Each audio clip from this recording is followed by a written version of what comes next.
जरूरी है। यह है MNS न्यूज नेटवर्क और आप देख रहे हैं MNS न्यूज टीवी। मैं हूं आपके साथ सोनल। तो आइए देखते हैं आज कुछ खास खबर। दावा राहुल का, समीकरण नीतीश के। आंकड़ों से समझिए क्या सच में दिल्ली दरबार से आउट होगी बीजेपी। जनवरी 2023 में नीतीश कुमार ने पटना में सबको एकजुट कर बीजेपी को 100 सीटों पर समेट देने की बात कही थी। अब राहुल गांधी ने इसे अमेरिका में दोहराया है। आइए डेटा से समझते हैं कि यह दावा कितना फिट बैठता है। कर्नाटक की जीत से उत्साहित कांग्रेस के पूर्व अध्यक्ष राहुल गांधी ने 2024 में सरकार में आने का समीकरण बताया है। न्यूयॉर्क में एक कार्यक्रम के दौरान उन्होंने कहा कि एकजुट विपक्ष बीजेपी को लोकसभा चुनाव में बुरी तरह हराएगी। राहुल ने तेलंगाना, राजस्थान, मध्य प्रदेश और छत्तीसगढ़ के विधानसभा चुनाव में भी कांग्रेस की जीत का दावा किया। राहुल के इस दावे के पीछे नीतीश कुमार के सियासी गुनागणित को माना जा रहा है। जनवरी 2023 में नीतीश कुमार ने पटना में सभी विपक्षी दलों को एकजुट कर बीजेपी को 100 सीटों पर समेट देने की बात कही थी। इसके बाद से ही सियासी गलियारों में उनकी रणनीति की चर्चा होने लगी। वही राहुल गांधी ने जिस तरह से दावा किया है उससे इस समीकरण को और एक बल मिला है। ऐसे में आइए आंकड़ों के जरिए समझते हैं कि किस रणनीति से दिल्ली दरबार से बीजेपी को आउट करने की तैयारी है। पहले 3 पॉइंट्स में कांग्रेस की चुनावी स्थिति को समझिए। 48 सीटों पर बीजेपी से सीधा मुकाबला। कांग्रेस और बीजेपी के बीच लोकसभा चुनाव में 7 राज्यों के 148 सीटों पर सीधा मुकाबला होना है। इन 148 सीटों में से बीजेपी के पास 135 सीट है, जबकि कांग्रेस को सिर्फ 7 सीटों पर जीत मिली थी। अन्य पार्टियों को 66 सीटें हासिल हुई थी। 2019 के मुकाबले 2024 में स्थिति काफी बदल गई है। कांग्रेस मध्य प्रदेश, हरियाणा, कर्नाटक और असम में मजबूत हुई है। हाल ही में कर्नाटक में कांग्रेस ने बड़ा उलटफेर किया है। जिसके अलावा छत्तीसगढ़ में पार्टी की स्थिति मजबूत है। इन 5 राज्यों में लोकसभा की कुल 102 सीटें हैं। असम में 2019 लोकसभा चुनाव के दौरान कांग्रेस को भले 3 सीटों पर जीत मिली हो, लेकिन वोट फीसदी का फासला बहुत कम था। बीजेपी को 36.5% और कांग्रेस को 35.44% वोट मिले थे। करीब 7% वोट लाने वाले AIUDF भी कांग्रेस के साथ मिलकर इस बार चुनाव लड़ सकती है। इसी तरह हरियाणा में लोकसभा चुनाव में बीजेपी के क्लीन स्वीप किया था, लेकिन उसके 6 महीने बाद हुए विधानसभा चुनाव में बीजेपी को बड़ा झटका लगा था। पार्टी को सरकार बनाने के लिए गठबंधन का सहारा लेना पड़ा। विधानसभा चुनाव में कांग्रेस का 7% वोट बढ़ा था। कर्नाटक में भी बीजेपी की स्थिति लोकसभा चुनाव 2019 में काफी मजबूत थी, लेकिन हाल ही में हुए विधानसभा चुनाव में पार्टी सरकार से बाहर हो गई।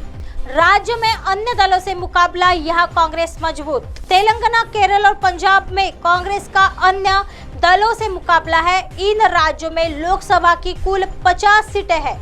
इन 50 सीटों में कांग्रेस के पास करीब 30 सीटें हैं। 3 में से 2 राज्यों में बीजेपी के पास एक भी सीट नहीं है। कांग्रेस का केरल में CPM से और पंजाब में आम आदमी पार्टी से इस बार भी मुकाबला तय माना जा रहा है। तेलंगाना में कांग्रेस का मुकाबला पुराने सहयोगी BRS से होगा। कांग्रेस को केरल और तेलंगाना से बड़ी उम्मीद है। आइए बढ़ते हैं अगली खबर की तरफ। पहलवानों के समर्थन में सत्यपाल मलिक का बड़ा बयान। बृजभूषण का साथ देने वाली सरकार को 2024 में खदेड़। हरियाणा के गोहाना में सर्व समाज द्वारा पहलवानों के समर्थन में आयोजित एक सभा में जम्मू कश्मीर के पूर्व सत्यपाल मलिक ने केंद्र सरकार को निशाने पर लेते हुए कहा कि देश और दुनिया में इंडिया का नाम रोशन करने वाली महिला पहलवान खिलाड़ियों के साथ जो हुआ है वो आप लोगों ने भी देखा होगा। महिला पहलवानों को स्थिति को देखकर खून खौलता था। जिस तरीके से दिल्ली में महिला पहलवानों को घसीटा गया उसे देखकर मन करता कुछ न कुछ किया जाए। जिस तरह से इन्होंने महिला पहलवानों को घसीटा है उसी तरह 2024 में इस सरकार को भी घसीटना होगा। लोकतांत्रिक व्यवस्था में रहने की वजह से इनका हिसाब भी उसी तरीके से करना होगा। न केवल बीजेपी सांसद बृजभूषण शरण सिंह को उसके पद से हटाएंगे, बल्कि जो सरकार उनका समर्थन कर रही है उसे भी लोकसभा चुनाव में 2024 में 100% हटाने का काम करेंगे। मैं तो यहाँ के बाद सीधे राजस्थान के चुनावी समर में कूद जाऊंगा। साल के अंत में वहाँ विधानसभा चुनाव है। उन्होंने पीएम का नाम लिए बगैर कहा कि अगर ये राजस्थान में चुनाव हार गए तो बीजेपी के लोग ही इन्हें हटा देंगे। उन्होंने कहा कि सत्ताधारी पार्टी को यही नहीं भूलना चाहिए कि सत्ता आती है और चली जाती है। देश की ऐसी संकट में मत डालो कि इसे पटरी पर लाना संभव ना हो। आइए बढ़ते हैं अगली खबर की तरफ। भारतीय विदेश मंत्री एस जयशंकर ने कहा, चुनौतियों का सामना कर रहे विकासशील देश। विदेश मंत्री एस जयशंकर ने कहा है कि दुनिया आज कई चुनौतियों का सामना कर रही है जो लोगों के जीवन को प्रभावित कर रही है और विकासशील देश इसका विशेष शिकार रहे हैं। उन्होंने सोमवार शाम नामीबिया के उप प्रधानमंत्री और विदेश मंत्री नेटुम्बो नदीतवा के साथ विंडहोक में पहली भारत नामीबिया संयुक्त आयोग की बैठक को संबोधित करते हुए यह बात कही। उन्होंने कहा, आज जब हम मिल रहे हैं, हम दुनिया से अनजान नहीं हो सकते हैं, उन चुनौतियों से अनजान नहीं हो सकते जिनका सामना कर रहे हैं और वे हमारे लोगों के जीवन को प्रभावित करते हैं। विकासशील देश इसका विशेष शिकार रहे हैं। जयशंकर ने कहा, जलवायु परिवर्तन की परिस्थिति, आर्थिक और सामाजिक लागतों के अलावा उच्च ब्याज दरों, तनावपूर्ण भू राजनीतिक स्थितियों के साथ, ऋण संकट के साथ, संयुक्त महामारी के बाद उत्पन्न स्वास्थ्य, आर्थिक और सामाजिक चुनौतियों का सामना करना पड़ रहा है। उन्होंने कहा, तो निश्चित रूप से यह समय है हमारे जैसे देशों के लिए एक साथ काम करने का, एक साथ सोचने का, अंतर्राष्ट्रीय मंच पर सहयोग करने का, लेकिन यह एक मजबूत द्विपक्षीय साझेदारी बनाकर सबसे अच्छा किया जाता है।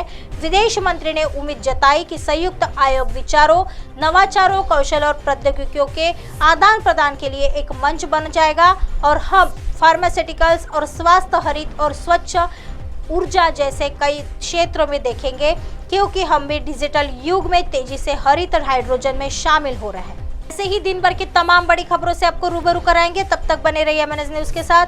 नमस्कार।